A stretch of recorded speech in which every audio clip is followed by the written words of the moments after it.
السلام علیکم ورحمۃ اللہ وبرکاتہ۔ عید الاضحیٰ آتے ہی ایک سوال ہر گھر میں پوچھا جاتا ہے، کیا مجھ پر قربانی واجب ہے یا نہیں؟ کچھ لوگ سمجھتے ہیں کہ صرف امیر آدمی پر قربانی واجب ہے، تو کچھ سمجھتے ہیں کہ صرف شادی شدہ شخص پر قربانی لازم ہے۔ بعض لوگ تنخواہ، سونا چاندی اور گھر کے مشترکہ مسائل میں الجھ جاتے ہیں۔ آج کی اس ویڈیو میں ہم جانیں گے کہ قربانی کس پر واجب ہے، عورت پر قربانی کب واجب ہوتی ہے، نصاب کیا ہے، قرض والے شخص کا کیا حکم ہے، بچوں کی طرف سے قربانی کرنا کیسا ہے، ایک ہی گھر میں کتنی قربانیاں کرنا ضروری ہے، اور وہ غلط فہمیاں جو لوگوں میں عام ہیں۔ تو ویڈیو کو آخر تک ضرور دیکھیں۔ آخر میں آپ کو ایک ایسا آسان فارمولہ بتاؤں گا جس سے آپ خود معلوم کر سکیں گے کہ آپ پر قربانی واجب ہے یا نہیں۔ سب سے پہلے یہ سمجھ لیں کہ قربانی صرف جانور ذبح کرنے کا نام نہیں، بلکہ حضرت ابراہیم علیہ السلام کی عظیم سنت ہے۔ جب اللہ تبارک و تعالیٰ نے حضرت ابراہیم علیہ السلام کو اپنے بیٹے حضرت اسماعیل علیہ السلام کی قربانی کا حکم دیا تو آپ نے فوراً سر جھکا دیا۔ اللہ تبارک و تعالیٰ قرآن مجید میں ارشاد فرماتا ہے، فَصَلِّ لِرَبِّكَ وَانْحَرْ، اپنے رب کے لیے نماز پڑھو اور قربانی کرو۔ قربانی اللہ تبارک و تعالیٰ سے قریب ہونے کا ذریعہ ہے، اسی لیے اس کو قربانی کہا جاتا ہے۔ رسول پاک صلی اللہ علیہ وسلم نے ارشاد فرمایا، یوم النحر میں یعنی عید کے 3 دنوں میں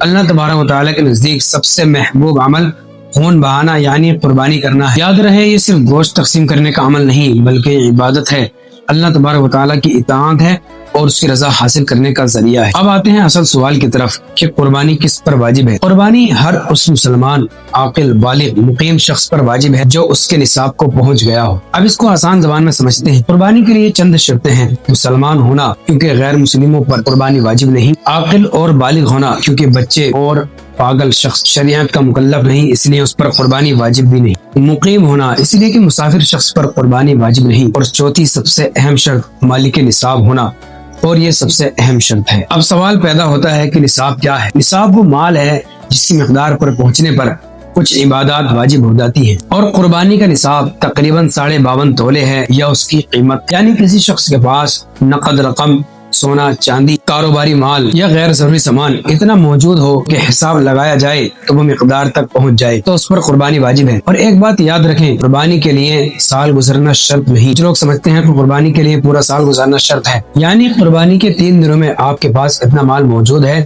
جو نصاب کی مقدار تک پہنچ رہا ہے تو آپ پر قربانی واجب ہے، چاہے وہ مال ایک ہی دن پہلے کیوں نہ ملا ہو یا قربانی کے دن ہی حاصل ہوا ہو، تب بھی قربانی واجب ہوگی۔ اب بہت اہم مسئلہ، کون سی چیزوں کو نصاب میں شمار کیا جائے گا؟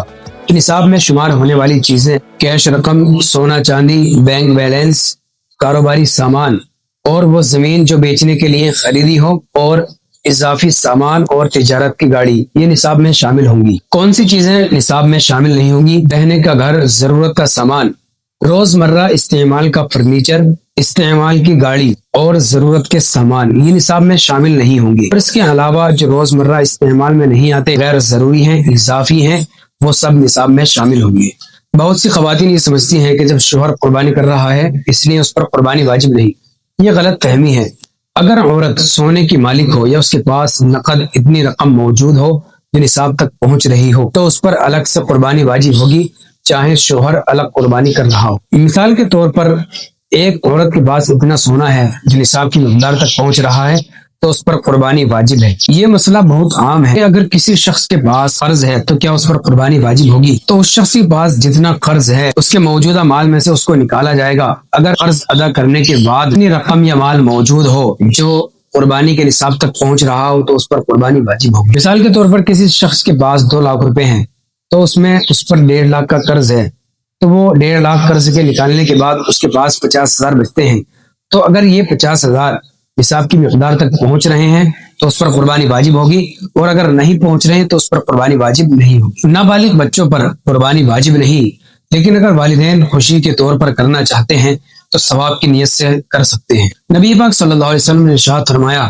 جو شخص وسعت یعنی طاقت رکھنے کے باوجود قربانی نہیں کرتے وہ ہماری عیدگاہ کے قریب نہ آئے۔ یہ حدیث قربانی کی اہمیت کو ظاہر کرتی ہے۔ آج بعض لوگ ہزاروں روپے فضول کاموں میں خرچ کر دیتے ہیں، لیکن جیسے ہی قربانی کا وقت آتا ہے تو بہانے بنانے لگتے ہیں۔ یاد رکھیں، قربانی صرف رسم نہیں بلکہ اللہ تبارک و تعالیٰ کا حکم ہے اور عظیم عبادت ہے۔ اب ایک آسان فارمولہ نوٹ کریں، اگر آپ مسلمان ہیں، عاقل ہیں، بالغ ہیں اور مسافر نہیں ہیں، آپ کے پاس قربانی کے دنوں میں اتنا مال، سونا چاندی، نقدی موجود ہے جس کی وجہ سے آپ صاحب نصاب ہو چکے ہیں تو آپ پر قربانی واجب ہے۔ یاد رکھیں، اللہ تبارک و تعالیٰ کو نہ آپ کا گوشت پہنچتا ہے نہ ہی خون، اللہ تبارک و تعالیٰ کو پہنچتا ہے تو صرف آپ کا تقویٰ. اس لیے اپنی قربانی صرف رضائے الہی کے لیے کریں. اللہ تبارک و تعالیٰ ہمیں اخلاص کے ساتھ قربانی کرنے کی توفیق عطا فرمائے. اگر آپ کو یہ ویڈیو اچھی لگی ہو تو اس ویڈیو کو لائک کریں اور اپنے خاندان والوں کے ساتھ شیئر کریں، اور چینل پر نئے ہیں تو چینل کو سبسکرائب کریں تاکہ اور اس طرح کی انفارمیشن